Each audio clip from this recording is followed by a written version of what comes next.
What we see is that in the second quarter, that's April, May and June, the figures are literally just coming out from the Office for National Statistics.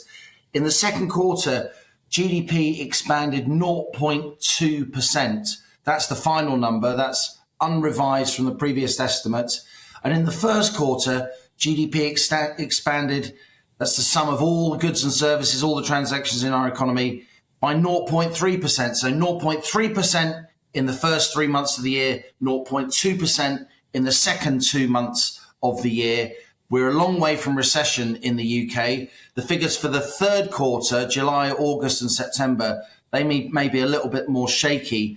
But for now, at least, buoyed up by manufacturing, by the way, looking at the fine print of the numbers as it's being published before my eyes. Manufacturing, Stephen, we're still the 8th biggest manufacturer in the world. It's still, 10% of our economy, still hugely important to local economies in the Midlands and the north of England, many parts of the country. Manufacturing did pretty well, and it's doing well, and this is good news, because the cost of the inputs that manufacturers use are now starting to fall. The materials that they use, the whizzy components that they use, they're actually starting to fall, not just increase in price less quickly, they're actually starting to fall. And that bodes well for headline consumer price inflation down the line. I mean, we're just talking at the moment about looking forward to a winter where we're going to be paying higher bills than we did this time last year. So do these figures give us cause for optimism? It's definitely good that we've got some, I wouldn't say buoyant growth, but some growth, some economic expansion as we go into the autumn and winter, Anne. But I was listening to that earlier item, of course. I'm an avid GB News viewer and listener myself.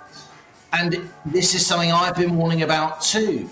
Last winter, energy prices were high, of course, in the aftermath of that Russian invasion of Ukraine. And yet it was actually quite a mild winter in terms of the weather.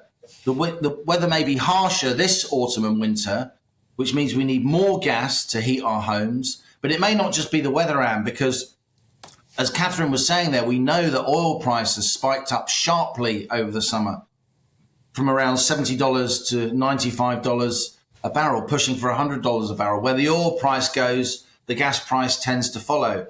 And this isn't happening because the global economy is going gangbusters and demanding more energy, pushing the price up. It's happening, I'm afraid, because of the OPEC exporters cartel working in conjunction with the Russians, deliberately putting less energy on global markets to keep prices high.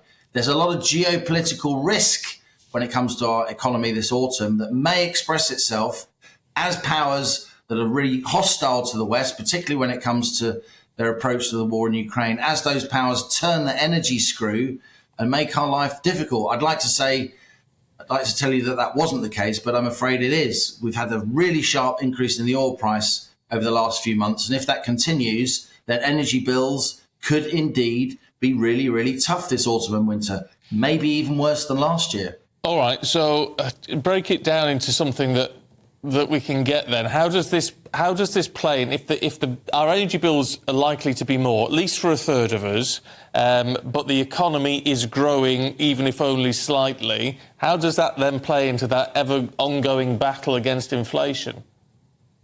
Well, the two things are linked, aren't they? If the economy is growing, that's obviously better for jobs, better for our wages. But if our energy bills are going up, then that, of course, takes away from the standard of living of ordinary people. But look, on the inflation front, if energy prices are going up, then that is going to push up the headline rate of inflation. I'm not saying it's definitely going to happen, but there's certainly a danger. And if the headline rate of inflation is pushed up, then the Bank of England is more likely to keep raising interest rates, which of course will squeeze mortgage holders and other people with personal loans. But look, this is a possibility. The energy price spike is a possibility. It's not nailed on by any means. In general, we've got good news here this morning. GDP growth is relatively buoyant.